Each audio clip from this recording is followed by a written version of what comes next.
नमस्कार मित्रों, मैं संतोष और आप भारत न्यूज़ 24 देख रहे हैं। इटावा में कथावाचक के जो सर मुड़े गए, बाल हटाए गए, हालांकि उन पे मूत्र का छिड़काव भी किया गया। ये खबरें बहुत ज्यादा चर्चा में हैं। इतना बवाल बढ़ा कि यहाँ तक कि ये धीरे धीरे राजनीतिक मुद्दा भी ले चुका।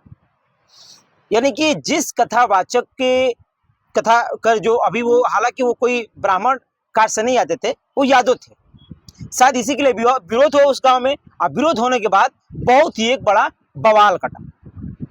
इसी विषय पे चर्चा करने के लिए हमारे साथ गुरु जी हैं, ज्योतिषाचार्य डॉक्टर राम प्रकाश उपाध्याय जी, क्योंकि हम इनसे इस बारे में जानने की बहुत अच्छे से कोशिश करेंगे कि क्या वाकई में कोई भी कथावाच कर सकता है, या फिर कोई भी कथा कह सकता है, या फिर कोई भी कथा हो, चाहे वो भागवत कथा हो या फिर श्री राम कथा हो, बहुत सारी कथाएं हैं, क्या वो कर सकता है कि नहीं।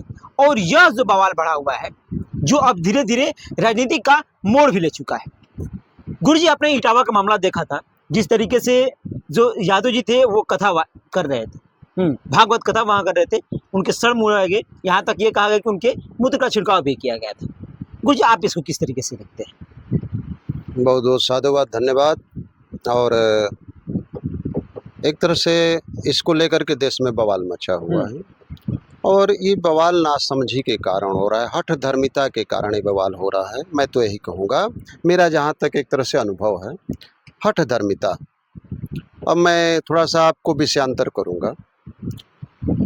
क्या एक प्राइमरी विद्यालय का शिक्षक जो है प्रवक्ता बन सकता है या व्याख्याता बन सकता है? कॉलेज के लड़कों को पढ़ा सकता है?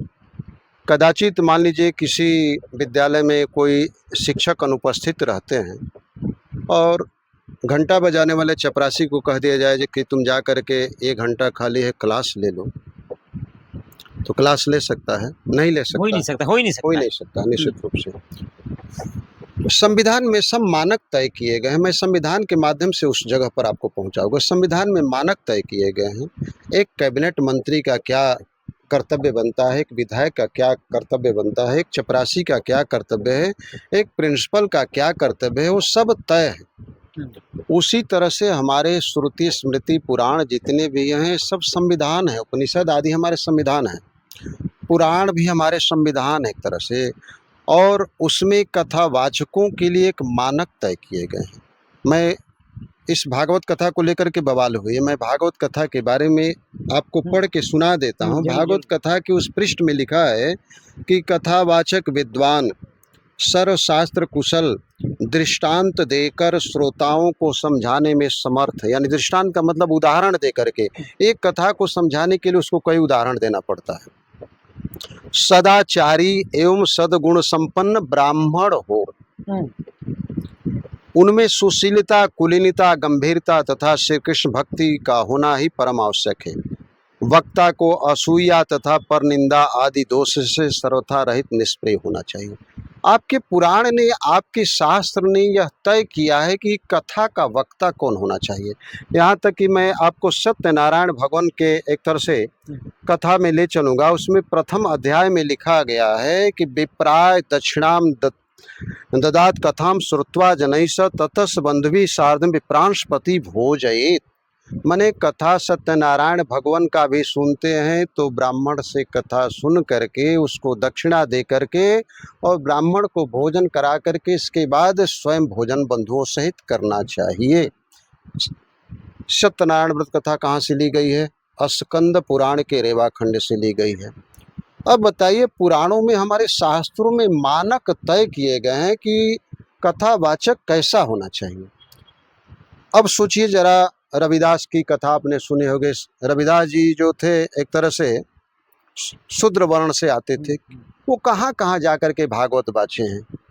कबीरदास जी के रामानंद गुरु थे, वो कहाँ कहाँ जाकर के भागवत बाचे हैं, कहाँ भागवत का कथन एक तरह से कथा कहे हैं। हमारे शास्त्रों में मर्यादा निर्धारित की गई। आप यज्ञोपवीत नहीं पहने हैं, आपने वेद नहीं पढ़ा है, साफ इसमें कह रहा है। एक तरह से भागवत पुराण में कहा गया, वेद व्यास जी ने साफ तो इसमें तो ये भी कहा गया ना कि कृष्ण की भक्ति होनी चाहिए। तो लोग कहते हैं कि जो यादव वंश के, कहते हैं कि वो हम उनके वंशज है, तो हम तो कर सकते हैं भाई, कथा कर सकते हैं हम। वंशज की बात अलग है, वो वैष्णव होना चाहिए। वैष्णव का मतलब यज्ञोपवीति हो, ब्राह्मण क्षत्रिय वैश्य तीनों को यज्ञोपवीत पहनने का अधिकार है। कृष्ण क्या थे? एक तरह से विष्णु के अवतार थे। वो शुद्ध वैष्णव हो, उसमें भी ब्राह्मण हो। आज तो कुछ ब्राह्मण लोग भी मने अपने आचार विचार आहार विहार को लेकर के दूषित हैं। तो जब तक वो शास्त्रज्ञ नहीं होगा, जब तक ब्राह्मण की मानकता को एक तरह से पूरा नहीं कर पाता है, शास्त्रज्ञ नहीं होगा, वेद उपनिषद का उसे सम्यक ज्ञान नहीं होगा, दृष्टांत दे करके और एक तरह से शास्त्रों के नियमों को पालन करके जब तक वो कथा के मंच पर नहीं बैठेगा, कथा व्यास गद्दी पर नहीं बैठेगा, तब तक वो कथा कहने का अधिकारी है ही नहीं। तो मतलब पापी एक तरह से कहा जाएगा हाँ, वो अगर करे तो नहीं कथा। नहीं, आप उसके मानक को तय करके आइए ना। विश्वामित्र जी ब्रह्मर्षि बनने के लिए कितनी तपस्या की है, तब जाकर के वशिष्ठ जिन्होंने एक तरह से ब्रह्मर्षि की संज्ञा दी है। जब जीव का सबसे बड़ा पुण्य उदय होता है तो चांडाल योनि में जाता है, माने चतुर्थ वर्ण में शूद्र वर्ण में जन्म लेता है। और शूद्र वर्ण में भी यदि खूब पुण्य करता है तो जाकर के वैश्य वर्ण में जन्म लेता है। और वैश्य वर्ण में जन्म लेने के बाद भी यदि अच्छा कर्म करता है तो क्षत्रिय वर्ण में जाता है। और क्षत्रिय यदि खूब बढ़िया कर्म करता है तो निश्चित रूप से अगले जन्म में ब्राह्मण बनता है। ब्राह्मण बनना आसान नहीं है, एक संत बनना आसान है। किसी भी व्यक्ति जाति का कहा भी गया है कि जाति न पूछे साधु की पूछ लीजिए ज्ञान, पड़ा रहन दो म्यान की मोल करो एक तरह से मोल करो तलवार की, पड़न रहन दो म्यान। माने तलवार की कीमत समझिए, म्यान की कोई कीमत नहीं। उसी तरह से साधुओं की कोई जात नहीं होती है। किसी भी व्यक्ति का एक तरह से साधु बन सकता है। संत बनना आसान है लेकिन ब्राह्मण बनना कठिन तो है। ये तो भी कहा जा रहा है गुरुजी ना कि ये आप लोग का फिर ब्राह्मणों का खास तौर से ये एक धंधा बन गया है। ये भी कि पुराण कह रहे हैं लोगों को ठगते हैं, पैसे की डिमांड करते, ये बातें सामने निकल के आ रही है कि ये आप लोग का बनाया गया है चीजें। ये देखिए, ये तो हमारा बनाया नहीं गया है। हाँ। वेद हमारा नहीं बनाया गया है, वेद ब्रह्मा जी के मुंह से निकला है। पुराणों की रचना स्वयं वेद व्यास जी 24वें अवतार है, भगवान स्वयं पुराणों की रचना की है, गणेश जी से लिखवाए हैं। मैंने तो रचना की न की है, न किसी संत ने की है, न किसी ब्राह्मण ने की है। ये सब भगवान द्वारा एक तरह से प्रदत्त हैं, उसमें तो हमारा कोई विधि विधान नहीं है। भगवान कृष्ण ने तो यहाँ तक कहा है कि चातुर्वर्ण मया सृष्टम गुण कर्म विभाग स, चारों वर्णों की रचना मैंने की है। और यहाँ तक कि वैदिक मंत्र है कि ब्राह्मणस्य मुखम आसीद बाहु राजन्य कृतवरु तदस्य द्वैश्य पद्यागुण शुद्रो जायत। ये शरीर रूपी समाज 4 भागों में विभक्त है। ब्राह्मण जो है मुंह है, और भुजा जो है क्षत्रिय है, पेट और ये नीचे का भाग जो है वो क्या है, वैश्य है, और पैर जो है शूद्र है। क्या पैर जो है मुख का काम कर सकता है या मुख पैर का काम कर सकता है? किसी का कोई कार्य तो नहीं कर सकता है। पेट जो है या उरु जो है, जंघा जो है, जो वैश्य है, वो मुख का काम नहीं कर सकता है। मुख का काम है केवल भोजन करना, लेकिन वो पूरे शरीर को पहुंचाता है और सबका एक तरह से पालन पोषण करता है। मुखिया मुखसो चाहिए खान पान को एक। तो गुरुजी आप उनको क्या कहेंगे जो इस बात को लेकर बवाल किए हैं कि ये आप लोगों का धंधा एक तरह से बन नहीं, गया ये है, तो धंधा इनको नहीं उनके लिए आप क्या कहना ये चाहेंगे? धंधा नहीं है। भगवान वेद व्यास द्वारा या हमारे ब्रह्मा जी द्वारा एक तरह से रचित संविधान है। हम इस संविधान को आपके संविधान में लिखा है कि 30 नंबर पाने वाला यदि आरक्षित व्यक्ति है तो कुर्सी पर बैठ जाएगा, लेकिन 97 नंबर पाने वाला व्यक्ति घर बैठ जाएगा, वो कुछ योग्य नहीं है। आपका संविधान बना है ना, उसी तरह से हमारा यह भगवान का शास्त्रीय संविधान है, उन्होंने निर्धारित किया है। तो आप उस संविधान के लिए क्यों नहीं लड़ते हैं कि उनका लड़का 97% पा करके घर बैठा है और मेरा लड़का 33% पा करके नौकरी कर रहा है, अच्छे पोस्ट पर चला जा रहा है। तो इसके लिए भी तो आपको आवाज़ उठानी चाहिए कि ये क्यों नहीं होना चाहिए। शास्त्र में जब ये धंधा बनाया गया है कमाने के लिए, तो आप उस धंधा के विरुद्ध भी तो लड़िए कि हम उतना मेहनत करके 97 नंबर लाते हैं और आप कह रहे हैं कि हमारा 33% वाला सेलेक्ट होगा। ये कौन सा संविधान है? जब इस संविधान को मानते हैं तो भगवान के बनाए हुए संविधान को आपको मानना होगा। और देखिए, सब वर्ण के लिए सब कार्य बताए गए। ब्राह्मण के लिए क्या कर्तव्य है कि वेद पढ़ना, वेद पढ़ाना, यज्ञ करना, यज्ञ कराना, और एक तरह से शिक्षा ग्रहण करना और शिक्षा देना। ये ब्राह्मण के कर्तव्य बने हैं, 6 कर्तव्य बने हैं। क्षत्रिय का कर्तव्य क्या बनता है? अपने राज्य को सुरक्षित रखना, शास्त्र और शस्त्र को समन्वित करके। वैश्य का क्या कर्तव्य बनाया गया है हमारे शास्त्रों में कि एक तरह से प्रजा के भरण पोषण के लिए अन्न उत्पन्न करना, द्रव्य का संग्रह करना। और शूद्र का काम है कि एक तरह से सबकी साधारण सेवा करके अपने को लाभ लेना। हम सबकी सेवा करते हैं, आज भी सेवा हो रहा है, लेकिन हम चूंकि क्या हो गए कि अंधे हो गए हैं। एक संत महात्मा आते हैं, आप ईसाई धर्म में ईसाई में चले जाइए, उनके पादरी आते हैं, तो वो एक पादरी है, लेकिन उसकी भी तो सभी लोग सेवा करते हैं ना। वहाँ क्यों नहीं आंदोलन होता है कि आप पादरी बन के गद्दी पर बैठे, मैं भी पादरी क्यों न बन जाऊँ। एक इस्लाम में चले जाइए, मौलवी साहब, मौलाना साहब, उनके भी जो गुरु आते हैं, तो वहाँ जाकर के क्यों नहीं आंदोलन होता है कि आप ही क्यों मौलवी बनेंगे, आप हम भी मौलवी बनेंगे। तो आपको उसके लिए पढ़ना पड़ेगा ना, पादरी बनने के लिए आपको तो पढ़ना पड़ेगा ना, आपको उसको योग्यता हासिल करनी होगी ना, तब जाकर के उस जगह पर पहुंचेंगे ना।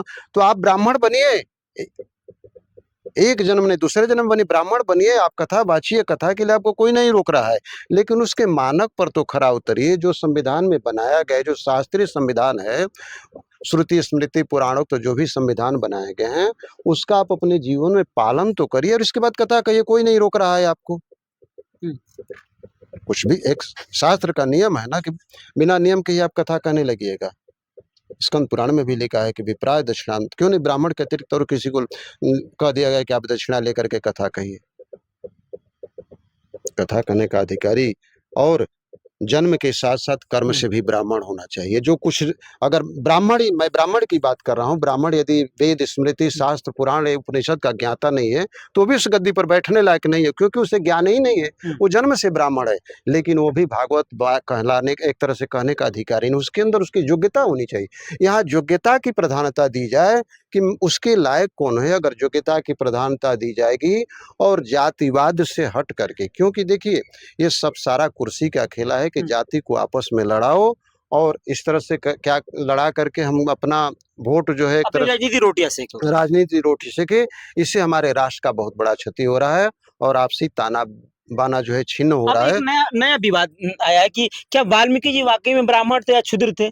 अभी भी चीजें सामने नहीं, क्योंकि अब जब सवाल खड़े हो रहे हैं तो सब पे पुराने ऋषि मुनियों पे भी सवाल खड़े हो जा रहे हैं जी कि बहुत। अब क्या वो वाकई में ब्राह्मण थे, क्या वो भी क्षुद्र थे। मैं महर्षि वाल्मीकि जी पर ही नहीं, वेद व्यास जी पर, अभी मैंने कुमार विश्वास जी का एक तरह से सुना है। कुमार विश्वास जी कवि हैं, आप कवि हैं निश्चित रूप से। कुछ लोग भी तर्क दे रहे हैं कि वेद व्यास जी जो है ब्राह्मण नहीं थे, धीवर जाति के थे, मल्लाह जाति के थे, तो वाल्मीकि जी शूद्र जाति के थे। ये दो ठो विवाद का एक तरह से कारण इस समय खूब चल रहा है, लेकिन मैं आपके चैनल के माध्यम से आग्रह करूंगा कि शास्त्रों को पढ़ा जाए। अब वाल्मीकि जी पर मैं आ रहा हूँ। हमारे शास्त्रों में वाल्मीकि नाम दो है। जिन वाल्मीकि ब्राह्मण की चर्चा की गई है, प्रचेता ऋषि के पुत्र थे। प्रचेता ब्राह्मण के एक तरह से पुत्र थे, और वो पहले भीलों के संग रहते थे, लूट मार करते थे, और अंत में जब नारद जी से भेंट होती है तो उनका जीवन बदल जाता है, और मरा मरा करते करते राम राम कहने लगे, वाल्मीकि रामायण लिख दिए। वो वाल्मीकि है। और दूसरी वाल्मीकि की मैं चर्चा कर रहा हूँ। मैंने अभी कहा कि दो वाल्मीकि हमारे शास्त्रों में वर्णित है। दूसरे वाल्मीकि जी जो हैं, वो एक स्वपच जाति थे, जो स्वपच जाति से थे। स्वपच माने शूद्र वर्ण के थे, जिसको हम लोग चांडाल बोलते हैं। शूद्र वर्ण के थे। और आप ख्याल किए होंगे, मैं एक आपको चौंकाने वाली बात बतला रहा हूँ। जब भी हम लोगों के यहाँ श्राद्ध होता है तो अंत में स्वपच जाति को बुला करके और खाने के बाद उनको पैसा वगैरह दिया जाता है, और बोलते हैं सीताराम की, चांडाल लोग बोलते हैं ना। ये परंपरा, इसके बारे में कोई चिंतन नहीं है कि कहाँ से चली है। एक बार की बात है, मैं छोटा सा पौराणिक कथा आपके सामने रखना चाहूंगा। युधिष्ठिर एक बार यज्ञ किए थे, और भगवान कृष्ण उस यज्ञ में थे, और एक बहुत बड़ा शंख रखा गया था, और यज्ञ कैसे पूरा होगा यह मानक भगवान कृष्ण ने निर्धारित किया था कि जब शंख अपने आप बज जाएगा तो युधिष्ठिर भैया आप समझ जाइए कि आपका यज्ञ पूरा हो गया, अपने आप वो अपने आप बच जाएगा। यज्ञ में सभी लोग खा लिए, पूरा पता लगवा लिया गया कि कोई शेष तो नहीं रह गया है। सभी लोगों ने घूम घूम करके पता लगा लिया, तो यह पता चला कि अब तो लगता है कि कोई शेष नहीं, फिर भी शंख बज नहीं रहा है। भगवान तो अंतर्यामी है, सब कुछ जानते थे। तो युधिष्ठिर महाराज पूछते हैं कि माधव, शंख बजा नहीं, तो मैं क्या करूं भैया, आप फिर पता लगवाइए, देखिए, जबकि वो जानते हैं कोई व्यक्ति बचा तो नहीं है भोजन के लिए। खोजते खोजते जा करके एक वाल्मीकि नामक स्वपच मिले। भगवान के भक्त थे। हम्म। वाल्मीकि भगवान के भक्त थे। भगवान जाति नहीं देखते, भगवान अपने भक्तों को प्रेम करते हैं। अभी मैंने जाति की चर्चा की ना, भगवान के लिए कोई जाति परंपरा नहीं है, लेकिन भगवान ने ही निर्धारित किया है कि अमुक कार्य को कौन कर सकता कौन है, कर उन्हीं ने निर्धारित किया है। भक्त के रूप में सब उनके जा सकते हैं, लेकिन एक शास्त्रीय व्यवस्था है उन्हीं के माध्यम से कि तुम इस काम को करो और ये उस काम को करे। तो अंत में खोजते खोजते वाल्मीकि नामक स्वपच मिला और उससे पूछा गया कि आपने भोजन किया है, तो बोला कि नहीं, मैं तो भोजन नहीं किया हूँ। और अंत में युधिष्ठिर महाराज के जो भी लोग थे उनको ले आते हैं और भरपेट भोजन कराते हैं, और स्वपच के भोजन करते ही शंख अपने जोर से तड़ातड़ बजने लगा और भक्त सभी लोग तालियों की एक तरह से गर्जना हुई, सभी के करतल ध्वनि से एक तरह से ताली बजाया गया, और तब जाकर के यज्ञ पूरा हुआ। और उसी समय से परंपरा चली आ रही है कि जब तक ब्राह्मण को खिला दिए, श्राद्ध में भाई बंधुओं को खिला दिए, लेकिन अंत में क्या करते हैं हम लोग कि स्वपच को भी बुला करके, जितने पुराने कपड़े वगैरह हैं लोकाचार में, उनको खाना वगैरह दे करके, उससे जितना मुँह मांगा मांगता है उसको दे करके उससे हम लोग जय बुलवाते हैं। तो वाल्मीकि हमारे शास्त्रों में दो रहे हैं, एक वाल्मीकि प्रचेता ऋषि के पुत्र रहे हैं जो ब्राह्मण कुल से आते हैं, और दूसरा ऋषि जो है वो स्वपच जो है जिनकी मैंने कथा कही।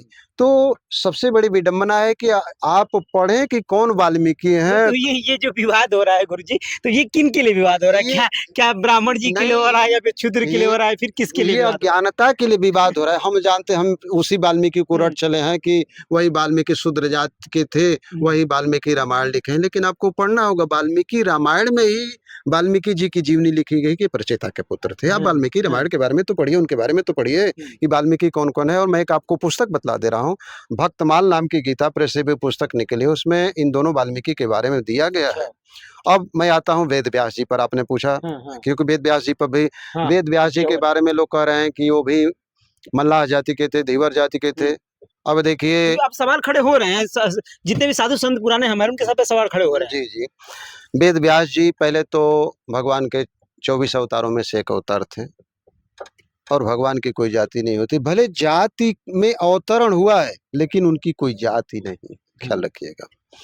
अब वेद व्यास जी के जन्म के कहानी के बारे में आपको ले चलता हूँ। वेद व्यास जी के पिताजी कौन थे? पराशर जी थे। पराशर जी के पिताजी शक्ति महाराज थे, और शक्ति जी किसके पुत्र थे? वशिष्ठ जी के पुत्र थे। और वशिष्ठ जी किसके पुत्र थे? ब्रह्मा जी के थे। वशिष्ठ जी ब्रह्मर्षि थे। ब्रह्मर्षि उसी को कहते हैं जो ब्राह्मण कुल से जन्म लिया। तो ब्राह्मण के रूप में वशिष्ठ जी, उनके लड़के शक्ति जी, उनके लड़के पराशर, और उनके लड़के वेद व्यास जी हैं। वेद व्यास जी का जन्म कैसे हुआ? एक बार की बात है कि एक उपरिचर राजा थे। राजा का नाम क्या था? उपरिचर राजा था। और उनकी पत्नी रजस्वला थी, रजो धर्म से निवृत्त हो गई थी एक तरह से। और उपरिचर राजा इतना यज्ञ अपने जीवन में किए थे कि ऊपर ऊपर ही चलते थे, जमीन के ऊपर ऊपर, इसलिए उनका नाम क्या पड़ गया? उपरिचर राजा पड़ गया। सोचिए कितना राजा तपस्वी थे, क्षत्रिय थे, और जंगल में जा रहे थे, लेकिन पत्नी के ध्यान के कारण उनका वीर्य स्खलित हो गया। वीर्य जब स्खलित हो गया तो उस वीर्य को अभिमंत्रित करके एक दोने में, दोना को हम लोग पुटक बोलते हैं, पलाश के दोने में उस वीर्य को एकत्र करके और एक बाज पक्षी को, अब थोड़ा सा आपको सुनने में आश्चर्य होगा कि बाज पक्षी कैसे उस वीर्य को लेकर के जा सकता है। जटायु पक्षी रामचरितमानस में वर्णन है ना कि जटायु पक्षी माँ सीता की रक्षा करता है। पहले कबूतर से हम लोग चिट्ठी भेजते थे, ऐसा है ना, अभी तो आती थी, हमेशा आती थी। तो उसी तरह से पक्षी भी हमारे एक तरह से जितने भी थे पक्षियों से काम लिया जाता था, पशुओं से भी काम लिया जाता था, और अच्छा काम करते थे। तो बाज पक्षी को बुला करके राजा उपरिचर जो है अपने वीर्य को पत्नी के लिए भेजते हैं, गर्भधारण के लिए। वेद व्यास जी ने नियोग क्रिया से गर्भ, हमारे ऋषि महर्षि ऐसे ऐसे तपस्वी राजा रहे हैं कि नियोग क्रिया से या मंत्र के द्वारा ही गर्भ स्थापना करते थे। तो उस बाज पक्षी से वीर्य भेजते हैं दोनी में, लेकिन होता क्या है दुर्भाग्यवश कि एक दूसरा बाज पक्षी देख लेता है और सोचता है कि इसके मुंह में मांस का टुकड़ा है, वो इससे आकर के लड़ जाता है, और दोनों आपस में लड़ते लड़ते होता क्या है कि उस बाज पक्षी के मुंह से दोना छूट करके नदी में गिर पड़ता है। और उस नदी में दुर्वासा ऋषि स्नान कर रहे थे और एक अद्रिका नाम की अप्सरा जो है उसी में खेल स्नान भी कर रही थी, खेल रही थी और जा करके दुर्वासा ऋषि का पैर पकड़ लेती है। दुर्वासा ऋषि उसको श्राप देते हैं कि तुम जा करके मछली की भांति आचरण कर रही हो, तो तुम जा करके मछली हो जाओ। फिर वो रोने लगती है, तब दुर्वासा ऋषि को दया आ जाती है, कहती है कि ठीक है, श्राप से मुक्ति तब होगी जब तुम्हारे पेट से 2 मानव शिशु उत्पन्न होंगे। श्राप दिए कि तुम मछली हो जाओ, लेकिन तुम्हारी मुक्ति कैसे होगी? जब प्रश्न हुए तो बोले कि तुम्हारे पेट से, तुम्हारे उदर से 2 मानव शिशु उत्पन्न हो गए। और इसके बाद वो स्नान ध्यान करके चले गए। वो अद्रिका जो है मछली हो गई और उसके पेट में 2, एक कन्या और एक पुत्र पल रहे थे। उस वीर्य को निगल गई थी, इसीलिए जो वीर्य गिर गया पानी में उसको निगल गए और उसके उदर में एक पुत्र और एक कन्या पल रहे थे। धीवर एक आता है मछली मारने के लिए और उस मछली को जाल में फंस जाती है और पकड़ लेता है और उसके पेट को जब ले जा करके चीर करके देखता है तो एक पुत्र और एक कन्या शिशु रो रहे थे। वो राजा के पास ले जा करके देता है। राजा के पास देता है तो उस लड़के का नाम मत्स्य रखा गया। राजा उस लड़के को ले लेते हैं और उस कन्या को जो है किसको दे देते हैं? धीवर को देते हैं, उस मल्लाह को देते हैं कि ले जा करके पालन पोषण करो। उस लड़का का नाम मत्स्य रखा गया, लड़की का नाम मत्स्यगंधा रखा गया और उसके शरीर से मछली का गंध आता था। देखने में तो बड़ी सुंदर थी, लेकिन उसके शरीर से मछली का गंध आता था और बहुत सुंदर थी। इसके बाद अपने घरों बड़ी होती है और उस अद्रिका नाम की अप्सरा का एक तरह से मुक्ति हो गया। इसके बाद वो लड़की बड़ी होने लगी और धीरे धीरे अपने पिता जो नाव चलाते थे उस काम में हाथ बटाने लगी। इस पार से उस पार ले जाकर के यात्रियों को उतारती, जो भी उससे पैसा वगैरह मिलता था उससे संसार उन लोगों का चलता था। अचानक दैववश भगवान से प्रेरित, विष्णु भगवान की प्रेरणा से पराशर मुनि पहुंचते हैं। पराशर मुनि को दैव द्वारा प्रेरणा मिलती है कि तुम जाओ और तुम्हारे वीर्य से नारायण के अंश का अवतार होने वाला है। वो पहुंचते हैं और नदी के किनारे पहुंचते हैं और मत्स्यगंधा से अपनी एक तरह से कामना निवेदित करते हैं कि भाई तुम्हारे साथ समागम करने का समय आ गया है। तो वो कहती है कि मैं अभी कुंवारी हूँ, मेरे लिए आप क्या रास्ता निकाल रहे हैं? विवाह के बगैर संपर्क बनाना चूंकि निषिद्ध है, तो मैं अभी कुंवारी हुआ, आप कह रहे हैं कि मैं आपसे संपर्क बनाऊंगा, तो ये तो एक तरह से विरुद्ध है। मेरे लिए आप क्या रास्ता निकाल रहे हैं? तो बोले कि तुम्हारे गर्भ से भगवान का अवतरण होने वाला है और तुम मातृपद पा करके गौरवान्वित होगी और तुम्हारा कुंवारापन बना रहेगा। तो फिर वो मत्स्यगंधा कहती है, बाद में चल करके उस सत्यवती हुई जिसका विवाह शांतनु से हुआ है, वो कहती है कि तो दिन का समय है, दिन में समागम एक तरह से निषेध है, चारों तरफ लोग भरे हुए हैं, आप उसके लिए कोई रास्ता निकले। तो भगवान क्या करते हैं, पराशर जी उस समय कोहरे का निर्माण कर देते हैं। कोहरा, घना कोहरा छा जाता है, कोई देखता नहीं है और उसी नौका में उससे समागम करते हैं और उस द्वीप में वेद व्यास जी का जन्म होता है और काले वर्ण के थे। द्वीप में जन्म होने के कारण उसका नाम पड़ा कृष्ण द्वैपायन, उनका नाम पड़ा। और यही नहीं, उस मत्स्यगंधा को पराशर जी ने अपने तपोबल से योजन गंधा बना दिया। माने जो उसके शरीर से मछली का गंध आता था, अपने तपोबल से उसको ऐसा कर दिया कि कई योजन तक उसका सुगंध फैलने लगा और सुंदर हो गई वो, जिसे शांतनु, जिसके ऊपर शांतनु भीष्म पितामह के पिता मोहित हो गए। अब सोचिए कितनी वो सुंदर थी। अब जरा आप चिंतन करिए, पुराण में वर्णित है, देवी भागवत में किसमें वर्णित है? तो देवी भागवत में भी वर्णित है। अब जरा चिंतन करिए कि क्या वो जो धीवर पाल रखा था, मल्लाह पाल रखा था, वो उनकी लड़की थी क्या? वो तो एक क्षत्रिय कन्या थी और वीर्य किसका था? पराशर जी जैसे ब्राह्मण का था। अब चिंतन किया जाए, हमारे शास्त्रों में, हमारे पुराणों में मातृकुल से हमारा वंश नहीं चलता है, किससे चलता है? पितृकुल से चलता है। दशरथ नंदन, नंद जी, कृष्ण या वसुदेव नंदन, जो कुछ भी हम लोग की वंश परंपरा चलती है पिता पक्ष से चलती है, मातृ पक्ष से नहीं चलती है। क्योंकि एक कन्या है वो दूसरे के घर जाएगी, उस कुल से हमारी परंपरा वंश का नहीं एक तरह से प्रचलन है, पितृकुल से ही चलता है। तो पितृकुल का जो जाति होगा उसी कुल का वो संतान माना जाता है। उदाहरण के तौर पर आप भले जिस कुल से हो, अगर आप किसी भी जाति के कन्या से विवाह करके लाएंगे तो उसका आप अपना जो टाइटल लिखते हैं उस लड़के का क्या लिखेंगे, उस पत्नी का टाइटल लिखेंगे कि अपना टाइटल लिखेंगे? अपना टाइटल हो जाएगा। अभी भी चल रहा है ना ये परंपरा। यहाँ तक कि इस्लाम में भी अगर गैर इस्लाम या किसी हिंदू की लड़की को लोग भगा करके जैसे फुसला या लफ्ज या जो भी कुछ मानिए लेकर के विवाह करते हैं तो उसका नाम हिंदू नाम से रखा जाता है कि कैसे रखा जाता है? इस्लाम के हिसाब से रखा जाता है। तो हमारे सभी एक तरह से मजहब कहिए या संप्रदाय कहिए या धर्म कहिए, धर्म तो एक ही सनातन धर्म, सब में पितृकुल की व्यवस्था है। पितृपक्ष का जो जाति होगा उसी वंश का वो पुत्र कहलाएगा। इसलिए निसंकोच पुराणों के आधार पर, शास्त्रों के आधार पर मुझे यह कहने में कोई संकोच नहीं है कि वेद व्यास जी ब्राह्मण थे और महर्षि वाल्मीकि भी ब्राह्मण थे। यह एक भ्रामक प्रचार किया जा रहा है, इसके लिए हमको पढ़ना होगा, क्योंकि बिना पढ़े कुतर्क किया जाता है और कुतर्क जो होता है विवाद का जड़ होता है। इसीलिए आप ख्याल करिएगा, आपके न्यूज चैनल पर या पेपर में या कहीं भी किसी टीवी डिबेट में अच्छे अच्छे विद्वान पढ़े हैं, जो लोग झगड़ा करते हैं अच्छे अच्छे विद्वान पढ़े हैं, लेकिन इस समय मुंह में एक तरह से मूक है, मौन है। क्यों? क्योंकि उनकी कोई कद्र नहीं है। आप शास्त्र पढ़िए, शास्त्र पढ़ के, यहाँ तक कि गीता में भगवान कहे हैं कि यह शास्त्र विधि मुत्सृज्य वर्तते काम कार्त न सिद्धिम आपनोति न सुखम न पराम गतिम। हे अर्जुन, शास्त्र के विरुद्ध अगर कोई आचरण करता है तो निश्चित रूप से उसे न कोई सिद्धि मिलती है, न उसकी सदगति होती है, न सफलता मिलती है। तो कृष्ण भगवान स्वयं अर्जुन को कह रहे हैं कि शास्त्र कह रहा है कि तुम वीर क्षत्रिय हो, तुम युद्ध करो अधर्म के विरुद्ध में। तो भगवान कृष्ण स्वयं गीता में खोडस कला अवतरण लेकर के कह रहे हैं कि तुम्हारा कर्तव्य बनता है कि शास्त्र की अवहेलना न करो।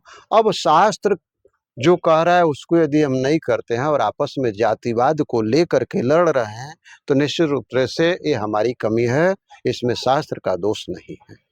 चलो बहुत बहुत धन्यवाद गुरु जी। और आपको आशा होगा कि जितने भी अभी इटावा में जो बवाल चल रहा था उसके विषय में अच्छे तरीके से जान गए होंगे, और जो हमारे महर्षि जी जो हैं उनके विषय में, जितने भी गुरु हैं उनके विषय में जो इस समय विवाद चल रहा है, इसके विषय में आप लोग अच्छे तरीके से जान गए होंगे। वैसे मेरा नाम संतोष है। धन्यवाद। बहुत बहुत धन्यवाद, साधुवाद।